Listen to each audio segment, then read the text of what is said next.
नमो अर्हंताणं नमो सिद्धाणं नमो ऐरियाणं नमो वत्सायणं नमो लोये सब्बसाहूणं यशो पंचनमुक्कारो सुखभावप्रणतं मंगलानं च सब्बेसिं परमं भवै मंगलम्। ओम नमो अर्हते गुरुवस्वस्त्रयनाथ मौल्य मंदार मालार्चित क्रमाय सकल पुरुषार्थ योनि निर्वद्य विद्या प्रवर्तनैक वीराय नमस्वस्ति स्वदा स्वाहा वषडर्थैकांत शांत मूर्ते भवत भावी भूत भावावभासिने कालपाश नाशिने सत्व रजस तमो गुणातीताय अनंत गुणाय वांग मनोगोचर चरित्राय पवित्राय करण कारणाय तरण कारणाय नमस्कार साहब ते अरहंत ने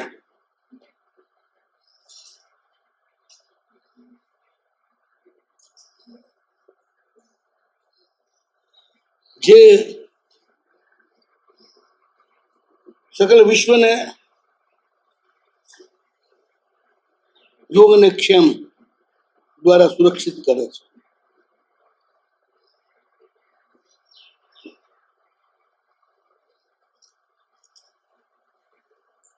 इंद्रो थी प्रपूजित छे बधी ज निर्वद्य विद्याओ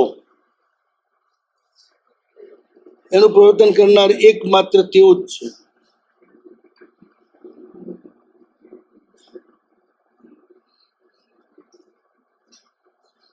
एकांत शांत मूर्ति एकांत शांत જેની મૂર્તિ છે બધા જ કર્મ કરે છે પણ અનુત્તેજિત ભાવે।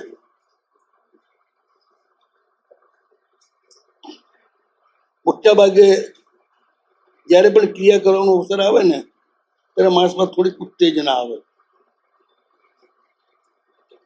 નમઃ સ્વસ્તિ સ્વદા સ્વાહા વસટ આ બધાના જે અલગ અલગ કર્મો છે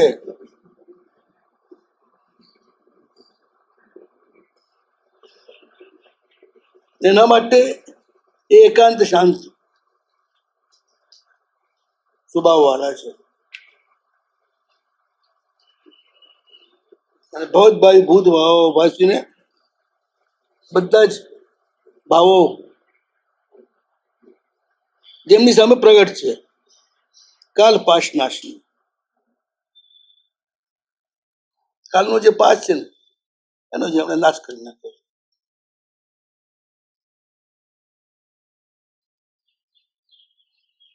દુનિયા આખી છે ને કાલના પાસ પાસ ફસાયેલી છે। પ્રભુના ચરણે જે જાય છે એ કાલના પાશમાંથી છટકી જાય છે। એ નાશ જ કરી નાખે છે પાશનો જ ખતમ કરી નાખે છે।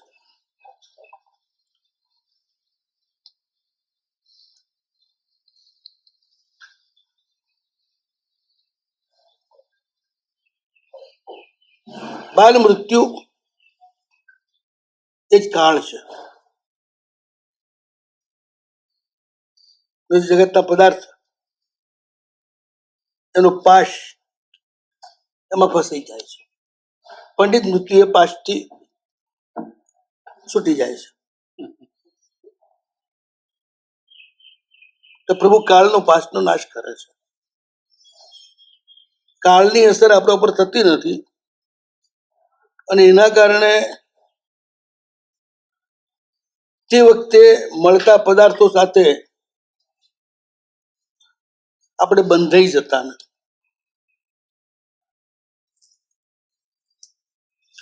કાળનો પાશ એ જ છે પદાર્થોની મમત્વમાં બંધાઈ જવું। પ્રભુ એનો જ નાશ કરે છે। તમે જેમ એમનું સ્મરણ કરો ને એમ એમનું એક જ કામ છે તમને કાળના પ્રભાવમાંથી બહાર કાઢવા। પદાર્થો બધા છે ને એ કાળનો ખેલ છે. સવારે તાજા હોય, બપોરે ઠીકઠાક હોય, સાંજે મ્લાન થઈ જાય. બધે જ કાળની અસર છે ને.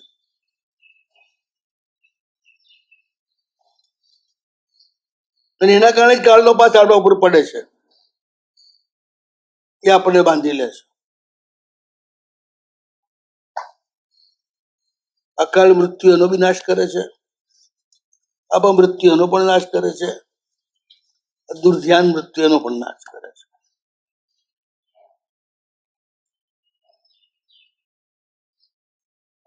પંડિત મૃત્યુને આપણે મૃત્યુ જ નથી ગણ્યું, એને તો જાગરણ ગણ્યું છે.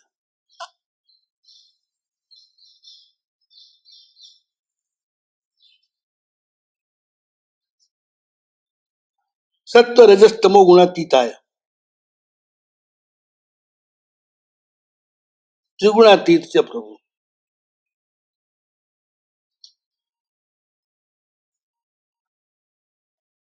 કોકનું પડાઈ લેવાની વૃત્તિ તમસ, એકલા જ ભોગવવાની વૃત્તિ તમસ, એ બધું તમસ છે.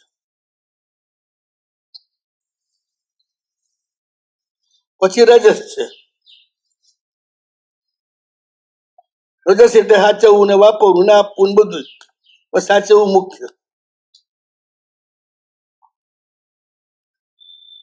પછી સત્વ છે, એમાં આપવું મુખ્ય છે. ત્રણેયમાં કર્તૃત્વ છે.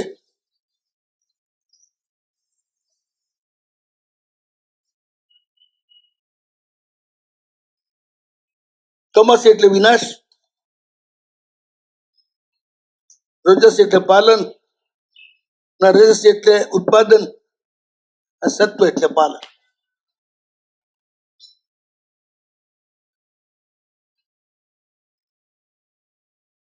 પદાર્થનો સાથેનો આ જે ત્રણ જાતનો સંબંધ છે ને, એનાથી પ્રભુ ઉપર ઉઠે છે.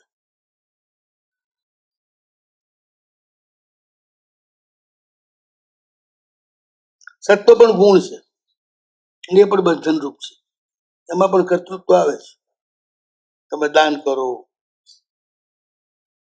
તુલસી દયા કરો, સારા કાર્યો કરો, એમાં કર્તૃત્વ આવવાના કારણે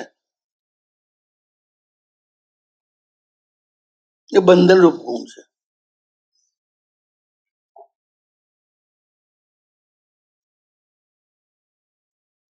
આપણી બધી પ્રવૃત્તિ છે ને, આ તમો ગુણની હોય, રજો ગુણની.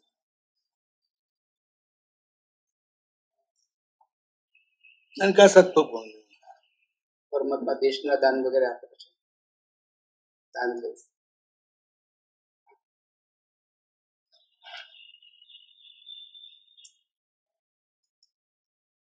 એ આગળ પદાર્થોની વાત છે.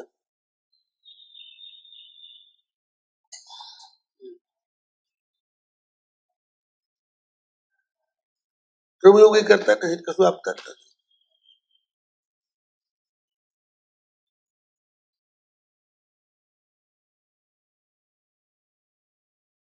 આપણને આ બધી પ્રવૃત્તિ કરવાનું મન થાય ને, એ રજો ગુણ છે.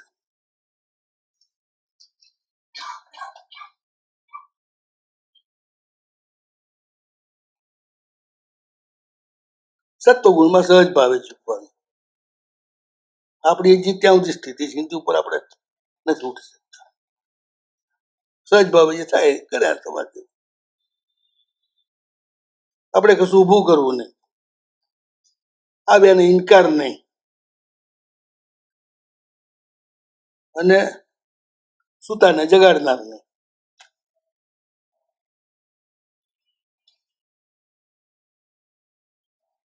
તો આવ્યો સાહેબ મારે ઉદ્ધાન કરાવવા છે, સારું, ક્યાં કરાવવા છે? બોમ્બે. આપણે અહીંથી ત્યાં પધારવું પડશે. કામ કર ને, ત્યાં જે મહાત્મા હોય ને કરાવી લેજો. એના માટે તું મને ત્યાં ક્યાં દોડાવે છે? તો તારે ઉત્થાન જ કરાવે છે ને.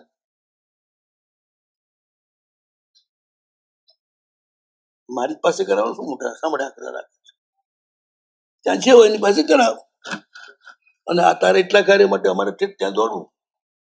પછીના બધા ક્ષેત્રોને ઓળંગી આવવાનું. ક્યાં એક દાડોની અડધો દાડે રોકાવાનું નહીં. જ્યારે હોય ત્યારે અમે રિટર્ન ટિકિટ જ લઈને નીકળતા હોઈએ. અહીંથી અહીંથી અહીં બચેલાને તો બાપડાને એક જ કામ, કોથળી પાણીની વ્યવસ્થા પૂરી પાડવી આપણી.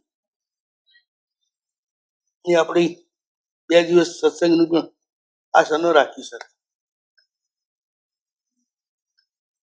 આવું જ રજો છે. અને એમાં આપણી જ નિષ્ણામાં થવું જોઈએ. આવ્યો છે તો હવે આપણે કોઈને ના અપાય તો તમો ગુણ થઈ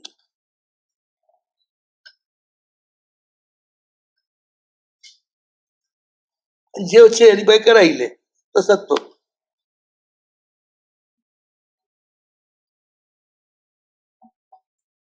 પેલા રીતે જ હતું. રસ્તો પણ એવો અતિ આગ્રહ કરતા નહીં. અતિ લાભનું કોઈ કારણ તો આ જ જુદી છે. ક્યારેક એવું બની જાય તો જવું પડે, દોડવું પડે બધું. અતિ લાભ જ હોય છે બધી. લાભ અતિક્રાંતા અતિ લાભ.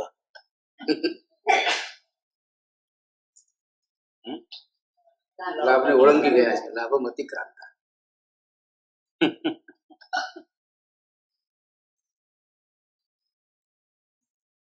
પ્રભુ સહજ ભાવ વિહાર કરે છે. સહજ ભાવ જ્યાં જવાનું ત્યાં જાય છે. કોઈ પ્રોગ્રામ નથી એમનો. અપવાદ રૂપે અશ્વાવબોધ જેવા કાર્ય માટે મનીષો સ્વામી જેવા જાય એ અપવાદની ઘટના છે. કોઈ મોટા લાભનું કારણ છે. એટલે છદ્મસ્તાવસ્થાની અહીંયા ચર્ચા નથી. એક વાત ધ્યાનમાં રાખ. એ તો મારા મગજમાં તમારી પહેલા આવી એટલે છદ્મસ્તાવસ્થાની આ આપણે બધી પરમાત્મા અવસ્થાની ચર્ચા, બધી પરમાત્મા અવસ્થાની ચર્ચા ચાલે છે.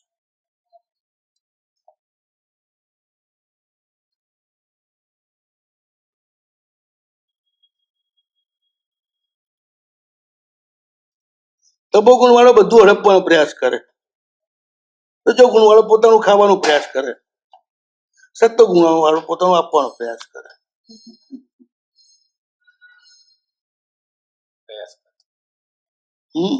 પ્રયાસ કરે. કર્તૃત્વ છે. ત્રણેય ગુણોમાં કર્તૃત્વ છે. એટલે જ પ્રભુ એનાથી અતીત છે ને. કર્તૃત્વ નથી.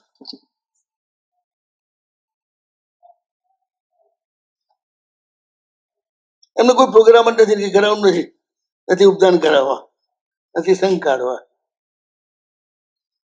નથી પ્રતિષ્ઠા કરવી. એમને તો તીર્થંકર નામ કરવા બાધ્ય કર્યા છે. તેને ખપાવવાની પ્રવૃત્તિ કરવાની છે.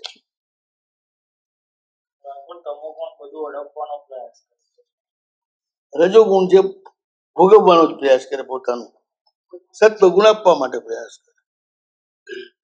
દેશને આપવું વગેરે માટે દેશના વગેરે આપવા માટે પ્રભુ વિહાર કરે. અને એમાં જ્યાં આગળ યોગ્ય સ્થાન આવે ત્યાં દેશના આપે. દેશના તો રોજ આપવાની જ છે ને એમને, જીવે ત્યાં સુધી. કર્મરાજે એટલી ફરજ પાડેલી છે કે તમે દુનિયા આખીનું ભલું કરવાનું વિચાર્યું ને, લો હવે કરો મજૂરી. રોજ 6 કલાક કર્તૃત્વ કર્યું, એનો દંડ કર્યો.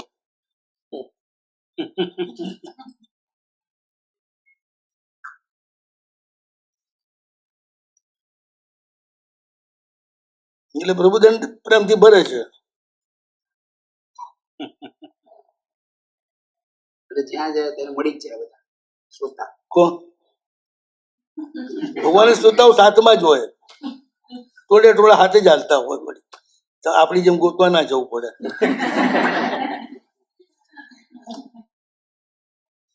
રાહ જોવી ના પડે.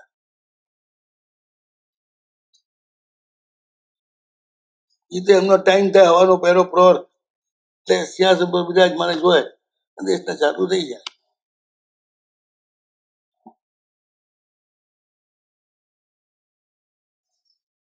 પૂરો થાય એટલે વિદાય થાય. એટલે સત્વરજ તમો ગુણ આ ત્રણથી થતી જે પ્રવૃત્તિ છે એનાથી પ્રભુ ઉપર ઉઠેલા છે.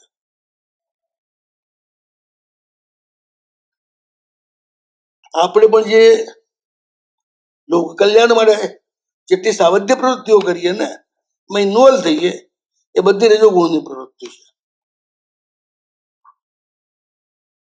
અને એમાં બીજા કોઈને આપણે આવવા જ ન દઈએ. આમાં એકાધિકાર મારો જ, તો એમાં તમો ગુણ પણ આવી ગયો.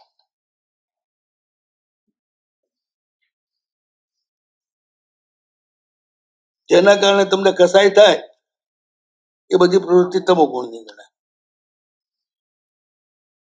મમત્વ થાય તો રજો ગુણની પ્રવૃત્તિ ગણાય.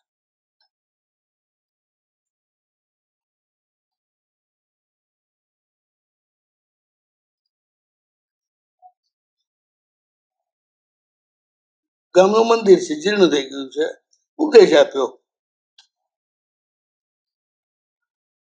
જીર્ણોદ્ધાર થયો, કઈ એમાં ભૂલ નથી થતી, પૂછવા તો જવાબ આપી દીધો.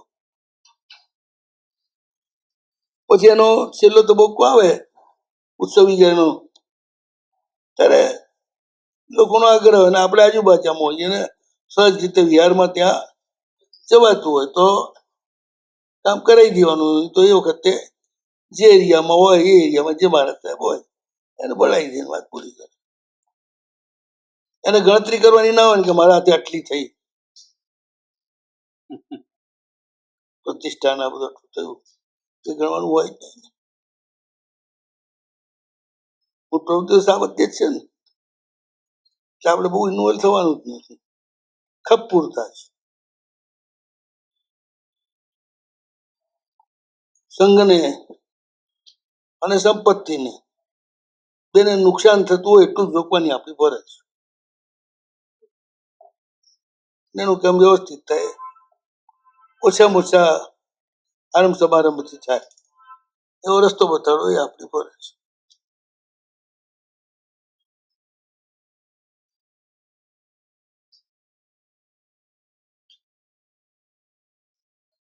સત્વમાં જઈએ ને એટલે ચલો આવી પડે તો પ્રવૃત્તિ કરીએ. ભગવાન પ્રવૃત્તિ કરતા જ નથી ને, ઉપદેશ સિવાય કશું જ.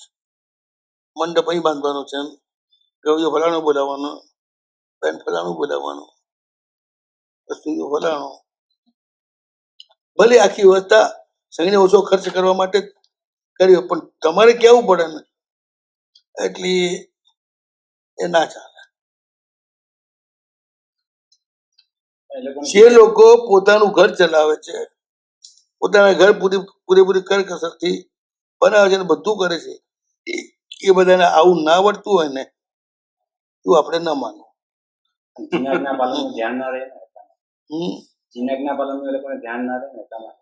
એટલા ધ્યાન રાખો કે પાણી અળગણ ના વાપરતા, ગળીને વાપરજો, પૂંજી પ્રમાણે બધું કામ કરજો. બસ બીજું શું કરવાનું આપણે. મેન્યુ નક્કી નહીં કરતા. મેન્યુ નક્કી નહીં કરતા. મેન્યુ ને મેનુ મંગાવવાનું નહીં, જોવાનું નહીં, પૂછવાનું નહીં. કારણ કે પહેલેથી જ એ રીતે જ શિક્ષિત કર્યા હોય કે અપક્ષ ના વાપરે. એ વખતે આપણે બબાલ ના જોઈએ. પ્રસંગ વખતે તો શાંતિ, બસ માત્ર ભગવતની ભક્તિમાં જ લીન એવું જ જોઈએ.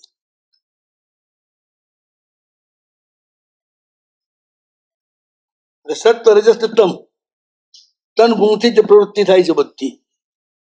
ધ્યાન રાખવાનું, આમાં કોઈ અવગુણમાં તો આપણે ફસાઈ નથી જતા. પ્રભુના શાસનના પ્રત્યેનિક હોય ત્યારે તમો ગુણની જરૂર પડે. હવે ગુણ કામ ના કરે એટલા બધા ગુણ કહેવાય છે, એ તો અવગુણ જ કહેવાય. બરાબર. ત્યારે સત્વ રજસ ના કામ આવે.